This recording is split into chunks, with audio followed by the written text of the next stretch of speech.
ರಾಜ್ಯ ಸರ್ಕಾರ ಗೃಹ ಮಂತ್ರಿಗಳು ನಿನ್ನೆ ಪತ್ರಿಕಾ ಸ್ಟೇಟ್ಮೆಂಟನ್ನು ಕೊಟ್ಟಿದ್ದಾರೆ, ಪ್ರೆಸ್ ಮೀಟ್ ಮಾಡಿದ್ದಾರೆ. ಏನು ಅಂತ ಹೇಳಿದ್ರೆ, ಅವ್ರು ಬಂದ್ರಂತೆ, ಇವ್ರು ಸಹಕಾರದಿಂದ ಹಿಡಿದ್ರಂತೆ. ಜ್ಞಾನ ಬೇಡ, ನಾಚಿಕೆ ಆಗ್ಬೇಕು ಸರ್ಕಾರಕ್ಕೆ, ಮಾನ ಮರ್ಯಾದೆ ಇದೆಯಾ ಸರ್ಕಾರಕ್ಕೆ? ನಿಮ್ಗೆ ಯಾಕ್ರಿ ಸಿಕ್ಕಿಲ್ಲ ಆ ಇನ್ಫಾರ್ಮೇಷನ್ನು? ಸತ್ತೋಗಿದೆಯಾ ಇಂಟೆಲಿಜೆನ್ಸಿ ಕರ್ನಾಟಕದಲ್ಲಿ? ಕಾನೂನು ಸುವ್ಯವಸ್ಥೆ ಇದೆಯಾ ನಿಮ್ಮಲ್ಲಿ? ಅವ್ರು ಬಂದು ನಿಮ್ಮನ್ನು ಸಹಾಯ ತಗೊಂಡು, ಅದು ರೂಲ್, ಅದು ಡೈರೆಕ್ಟಾಗಿ ರೈಡ್ ಮಾಡೋಂಗಿದ್ರೆ ಅಲ್ಲಿಂದಾನೆ ಪೊಲೀಸ್ ಕರ್ಕೊಂಬಂದು 100 ಜನ ರೈಡ್ ಮಾಡ್ತಾಯಿದ್ರು. ಆದರೆ ಕಾನೂನಿಲ್ಲ ನಮ್ಮಲ್ಲಿ. ಯಾವುದೇ ರಾಜ್ಯದಲ್ಲಿ ಆ ಪೊಲೀಸರ ಇನ್ಫಾರ್ಮೇಷನ್ ಮಾಡಿ ಆಮೇಲೆ ರೈಡ್ ಮಾಡಬೇಕು, ಅದು ಕಾನೂನು. ಅಷ್ಟು ಕಾಮನ್ ಸೆನ್ಸ್ ಇಲ್ವಾ ಇವ್ರಿಗೆ? ಅದು ಕಾನೂನು ರೀ. ಕಾನೂನು ಇರೋದಕ್ಕೆ ಅವರು ಲೋಕಲ್ ಪೊಲೀಸ್ಗೆ ಕೇಳಿದ್ದಾರೆ ಅಷ್ಟೇ. ಇಲ್ಲ ಅಂದಿದ್ರೆ ಅಲ್ಲಿಂದಾನೇ ಬರ್ತಾಯಿದ್ರು. ಅಂದರೆ ಈ ಸರ್ಕಾರ ಬೇಜವಾಬ್ದಾರಿ. ಡ್ರಗ್ ಫ್ಯಾಕ್ಟ್ರಿ ಪತ್ತೆ ಆದ್ರೂ ಕೂಡ ನಮ್ಮ ಪೊಲೀಸರ ಸಹಕಾರ. ಇವತ್ತು ಮಂಗಳೂರು ಒಂದರಲ್ಲೇ ಸುಮಾರು 130ಕ್ಕೂ ಹೆಚ್ಚು ಡ್ರಗ್ ಪ್ಲೆಡ್ಡರ್ಸ್ ಏನಿದ್ದಾರೆ, ಮಾಫಿಯಾ ಏನಿದೆ, ಜೈಲುಗಳಲ್ಲಿದ್ದಾರೆ. ಬೆಂಗಳೂರು ಜೈಲಂತೂ ನೀವು ಬಿಟ್ಬಿಡಿ. ಇದು ಯಾವ ರೆಸಾರ್ಟು? ನಮ್ಮ ಮಂಥನ್ ರೆಸಾರ್ಟ್. ಇದು ಈ ಜೈಲುಗಳಲ್ಲೆಲ್ಲ ಈಗ ನಿಮ್ಗೆ ಏನು ಬೇಕು ಎಲ್ಲ ಸಿಗುತ್ತೆ ಅಲ್ಲಿ, 5 ಸ್ಟಾರ್ ಫೆಸಿಲಿಟಿ. ಬೆಂಗಳೂರು ಜೈಲುಗಳಲ್ಲಿ, ಮಂಗಳೂರು ಜೈಲುಗಳಲ್ಲಿ ನಿಮ್ಗೇನು ಬೇಕು? ಡ್ರಗ್ ಬೇಕಾ, ಅಫೀಮ್ ಬೇಕಾ, ಗಾಂಜಾ ಬೇಕಾ, ವಿಸ್ಕಿ ಬೇಕಾ, ಬ್ರ್ಯಾಂಡಿ ಬೇಕಾ? ವೈನ್ ಅಲ್ಲೇ ತಯಾರು ಮಾಡ್ತಾರೆ ಅವರಿಗೆ. ಜೈಲುಗಳಲ್ಲೇ ವೈನ್ ಫ್ಯಾಕ್ಟ್ರಿ ಮಾಡಿಬಿಟ್ಟಿದ್ದಾರೆ. ನಾವೆಲ್ಲ ವೈನ್ ಫ್ಯಾಕ್ಟ್ರಿ ಬೇರೆ, ಲೈಸೆನ್ಸ್ ಇಲ್ದಿರ ಫ್ಯಾಕ್ಟ್ರಿ ನಡೆಸೋದು ಹೆಂಗೆ ಅಂತೇಳಿ ಕಲ್ತ್ಕೊಂಡಿದ್ದಾರೆ. ಇದು ಅದನ್ನು ಮಾಧ್ಯಮದವ್ರು ನೀವೆಲ್ಲ ತೋರಿಸಿದ್ದೀರ. ಇವತ್ತು ಅದೇನಾಗಿದೆ ಅಂತ ಹೇಳಿದ್ರೆ, ಜೈಲುಗಳು ಹಣ ವಸೂಲಿ ಮಾಡುವಂಥ ಕೇಂದ್ರಗಳಾಗೋಗ್ಬಿಟ್ಟಿದೆ.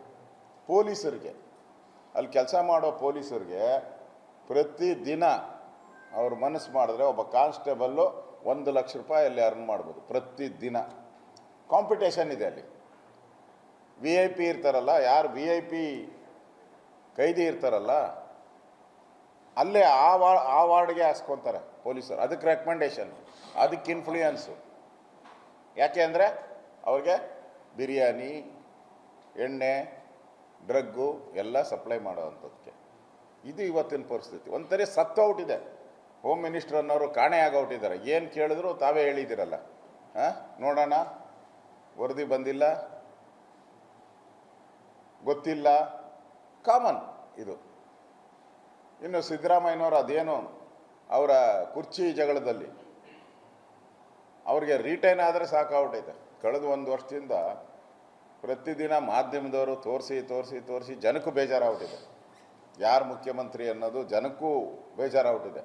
ಏನಪ್ಪ, ಒಂದಿನ DK ಅಂತಾರೆ, ಒಂದಿನ ಈ ಜ್ಯೋತಿಷ್ಯ ಇರ್ತಾರಲ್ಲ, ಗಿಣಿಶಾಸ್ತ್ರ, ಆ ಗಿಣಿಶಾಸ್ತ್ರದ ಸರ್ಕಾರ ಇದು. ಗಿಣಿಶಾಸ್ತ್ರ ಹೇಳ್ತೈತಲ್ಲ, ಅದು ಒಂದಿನ ಒಂದು ಹೇಳುತ್ತೆ, ಒಂದು ತೆಗಿಯುತ್ತೆ, ಇನ್ನೊಂದು ದಿನ ಇನ್ನೊಂದು ತೆಗಿಯುತ್ತೆ.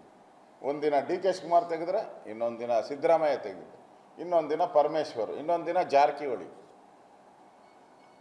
ಮೂಲೆಗಳಲ್ಲಿ ಎದ್ಬಿಟ್ಟಿದ್ದಾರೆ ಕಾಂಗ್ರೆಸ್ MLAಗಳು. ನಾನು ಯಾಕೆ ಆಗಬಾರ್ದು ಚೀಫ್ ಮಿನಿಸ್ಟ್ರು ಅಂತ. ಆ ಪರಿಸ್ಥಿತಿ ಇವತ್ತು ಇದೆ.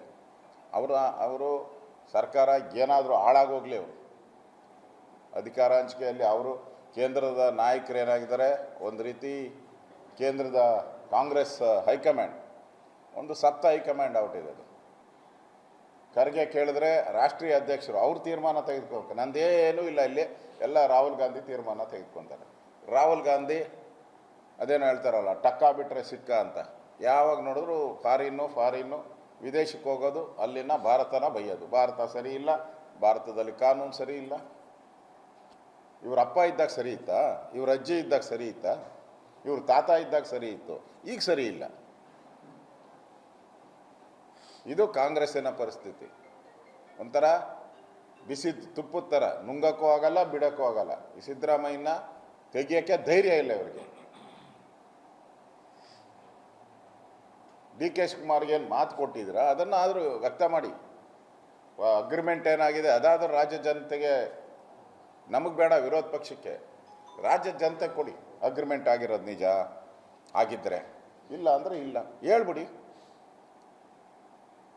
ಅದು ಮಾಡ್ತಾ ಇಲ್ಲ. ನಾವು ಅದಕ್ಕಿಂತ ಮುಖ್ಯವಾಗಿ ಇವತ್ತು ಸುಮಾರು 500-600 ಕೋಟಿ ಡ್ರಗ್ ಕರ್ನಾಟಕಕ್ಕೆ ಬಂದಿದೆ. ಸರ್ಕಾರ ಏನು ಕತ್ತೆ ಕಾಯ್ತಾ ಇದೆಯಾ ಅಂತ ನಾನು ಕೇಳ್ತಾ ಇದ್ದೀನಿ ವಿರೋಧ ಪಕ್ಷದ ನಾಯಕರಾಗಿ. ಇನ್ನೆರಡೇ ದಿನ ಇರೋದು, ಓನ್ಲಿ 2 days, ಇದೆಲ್ಲ ಬಿಕ್ರಿ ಆಗೋತೈತೆ. ಈಗ ಪೊಲೀಸರೇ ಇನ್ವಾಲ್ವ್ ಆಗಿದ್ದಾರೆ ಇದರಲ್ಲಿ. ನೀವು ಡ್ರಗ್ ಹಂಚಿಕೆ ಮಾಡೋದರಲ್ಲಿ ಪೊಲೀಸರೇ ಇನ್ವಾಲ್ವ್ ಆಗಿದ್ದಾರೆ. ಪೊಲೀಸರೇ ಕಳ್ಳರಾವುಟ್ ಅವರೇ. ಈಗ ನೋಡ್ತಾ ಇದ್ದೀರಲ್ಲ, ದರೋಡೆ.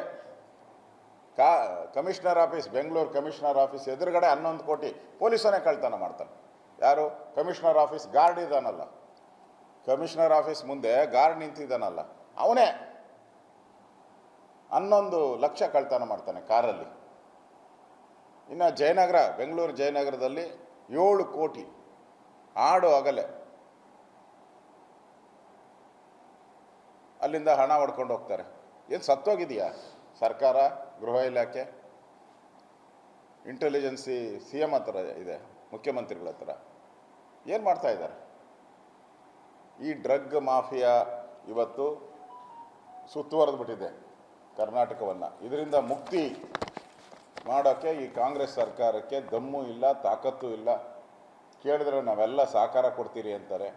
ಇನ್ನು ಮಹಾರಾಷ್ಟ್ರ ಆಯಿತು, ಇನ್ನು ತಮಿಳ್ನಾಡವ್ರು ಬರಬೇಕು, ಆಂಧ್ರ, ತೆಲಂಗಾಣ, ಬೇರೆ ಬೇರೆ ರಾಜ್ಯದವ್ರು ಬರಬೇಕೀಗ ಇಲ್ಲಿ. ನನಗನ್ಸ್ತೈತೆ ನೆಕ್ಸ್ಟ್ ಬರ್ತೀನಿ ಅದಕ್ಕೆ.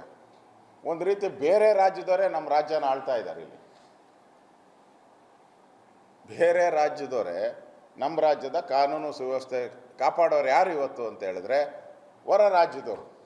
ಹೊರ ರಾಜ್ಯದ ಪೊಲೀಸರು ನಮ್ಮ ರಾಜ್ಯದ ಕಾನೂನು ಸುವ್ಯವಸ್ಥೆನ ಕಾಪಾಡ್ತಾರೆ.